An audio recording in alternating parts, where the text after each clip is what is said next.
کیا آپ نے کبھی کسی جھیل کو بولتے ہوئے سنا ہے؟ ایک جھیل جو رات کے اندھیروں میں کہانیاں سناتی ہے، اور ایک چھوٹی سی رانی جو اپنے ڈر سے لڑنا چاہتی تھی۔ اگر آپ کو ایسی پیاری بیڈ ٹائم فیری ٹیلز پسند ہیں تو چینل ٹائمز امیجینیشن کو ضرور سبسکرائب کریں تاکہ ہم روز رات نئے خوابوں کے دروازے کھول سکیں۔ بہت پرانی بات ہے، ایک دور کے ملک میں رانی افیرا رہتی تھی۔ افیرا بہت ہی خوبصورت تھی، لیکن اس کا دل بہت نازک تھا۔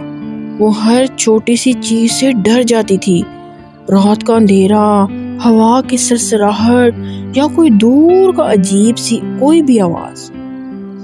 راج محل کے سب لوگ اسے سمجھاتے، رانی صاحبہ آپ بہادر ہیں، لیکن افیرا خود کو کبھی بہادر محسوس نہیں کرتی تھی۔ ایک رات جب چاند پورا تھا، اسے نیند نہیں آ رہی تھی۔ وہ آہستہ سے پیلس کے باغ سے گزری اور وسپرنگ لیک کے پاس پہنچ گئی، ایک ایسی جھیل جسے لوگ کہتے تھے کہ وہ بات کرتی ہے۔ جھیل بالکل چاندنی کی طرح چمک رہی تھی۔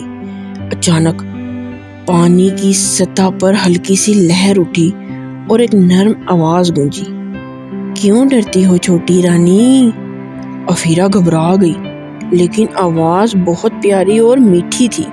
وہ دھیرے سے بولی، مجھے اندھیرے سے ڈر لگتا ہے، عجیب آوازوں سے ڈر لگتا ہے، مجھے لگتا ہے میں کمزور ہوں۔ جھیل نے جواب دیا، بہادری کا مطلب یہ نہیں کہ تمہیں ڈر نہیں لگے، بہادری تو یہ ہے کہ تم ڈر کے باوجود صحیح فیصلہ کرو۔ افیرا نے سوچا یہ بات اس نے پہلے کبھی نہیں سنی تھی۔ تبھی جنگل سے ہلکی سی گرج کی آواز آئی۔ افیرا کا دل زور سے دھڑک اٹھا۔ جھیل نے کہا، اگر تم چاہو میں تمہیں تمہاری طاقت دکھا سکتی ہوں۔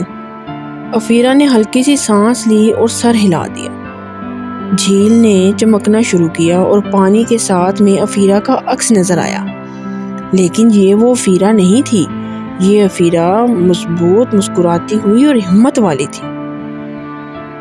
یہی تم ہو، جھیل نے اس کو کہا، اندھیرے سے ڈرتی ہو پھر بھی رات کو اکیلی یہاں تک آئی، دیکھا تم آلریڈی بہادر ہو۔ افیرا کی آنکھوں میں چمک آ گئی۔ اس رات کے بعد جب بھی کوئی ڈر اس کے دل میں آتا، وہ وسپرنگ لیک کی بات یاد کرتی۔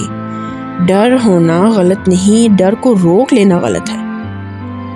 دھیرے دھیرے افیرا نے پیلس کو بیلکنی کے اندھیروں سے دوستی کر لی، جنگل کی آوازوں کو گیت سمجھ لیا، اور دھیرے دھیرے وہ پورے ملک کی سب سے پیاری اور بہادر رانی بن گئی۔ اور جھیل، وہ ہر رات چھپ کر مسکراتی، کیونکہ اسے پتا تھا کہ افیرا نے اپنا دل جیت لیا تھا۔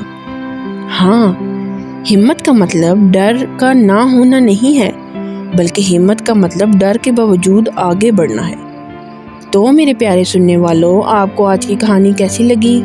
اگر اچھی لگی تو لائک اور چینل کو ضرور سبسکرائب کیجیے گا۔ بہت سے لوگ میری سٹوریز دیکھتے ضرور ہیں لیکن چینل سبسکرائب نہیں کر رہے۔ آپ کی یہ سبسکرپشن جو ہے میرے لیے بہت ہیلپ فل ہے۔ تو اپنی نیکسٹ کہانی میں ملیں گے، تب تک کے لیے اپنا بہت سا خیال رکھیے گا۔ اللہ حافظ۔